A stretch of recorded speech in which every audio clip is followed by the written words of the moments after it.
The distress signal was barely a whisper in the cosmic void, a frequency so low, so primal, that every advanced species in the sector had filtered it out as background noise. Their sophisticated receivers, calibrated for digital precision and quantum encryption, simply couldn't recognize something so organic. But Elias Grant heard it. He was 3 weeks into a solo survey mission in the Kepler Fringe, mapping asteroid compositions for the Terran Mining Consortium, when his outdated scanner picked up the anomaly. Most explorers would have ignored it. The signal operated on a bandwidth that predated modern communication by millennia, something biological, rhythmic, like a heartbeat translated into electromagnetic waves. Elias adjusted his ship's trajectory toward the source. His colleagues back on Earth would have called it reckless. The Fringe was uncharted territory, filled with spatial anomalies and gravitational wells that had swallowed entire survey teams. But humans had a peculiar trait that baffled the galaxy's other species, curiosity that overrode survival instinct. The signal led him to a shattered moon orbiting a dying red giant. Its surface was a labyrinth of crystalline canyons, some kilometers deep, glowing faintly with bioluminescent minerals. Elias landed his vessel on a plateau and suited up, following the signal's pulse on his handheld scanner. Deep within a canyon that seemed to breathe with the planet's geothermal heat, he found Varesh. The creature was magnificent and terrible. Easily 50 meters from snout to tail, its body combined the sleek musculature of a terrestrial bat with the armored scales of mythological dragons. Membranous wings, torn and bloodied, were pinned beneath a collapsed rock formation. Its hide shimmered with iridescent patterns, purples, blues, and silvers that shifted like oil on water. 3 pairs of compound eyes, each the size of Elias's helmet, tracked his approach with desperate intelligence. Most sentient species in the galaxy would have fled. The creature was clearly apex predator material, built for dominance. But Elias saw past the fangs and claws. He saw the pain in those ancient eyes, the shallow breathing, the way the creature's massive chest struggled against the weight crushing it. "Easy there," Elias said softly, though his translator wouldn't work on whatever language this being spoke. "I'm going to help you." Varesh's mental voice crashed into Elias's mind like a tidal wave, not through technology, but through pure psychic force. Most species had lost their psionic abilities through technological evolution, trading raw mental power for digital precision. But this creature was old, perhaps older than some civilizations.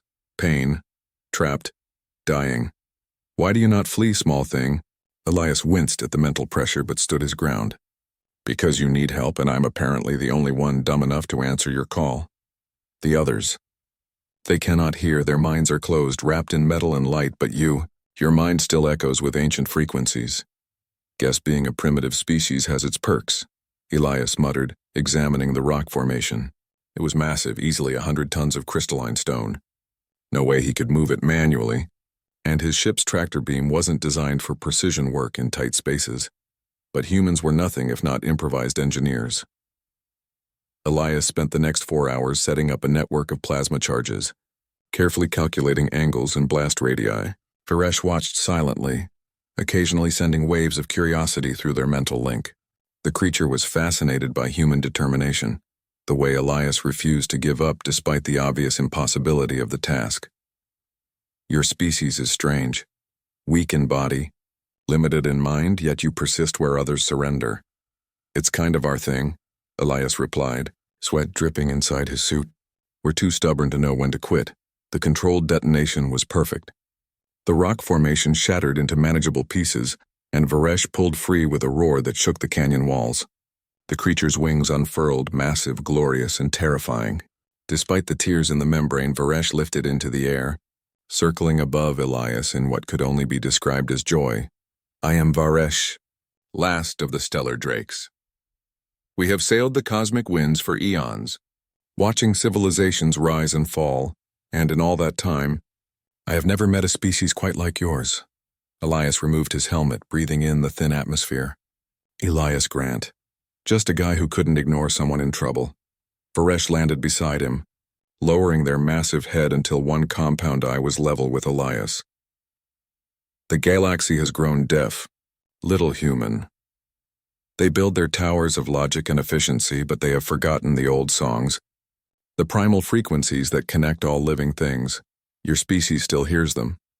We're good at listening to things we probably shouldn't, Elias said with a smile. Usually gets us into trouble, and sometimes it allows you to save the unsavable. Varesh extended a wing, and Elias realized the creature was offering something. A gift. A bond. I owe you a life debt, Elias Grant, among my kind. This is no small thing. Where you go, I shall follow.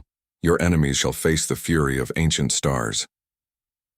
Elias looked up at the massive creature, then at his small battered survey ship. You know what? My employers are going to be pissed about the detour, but I think humanity could use a friend like you.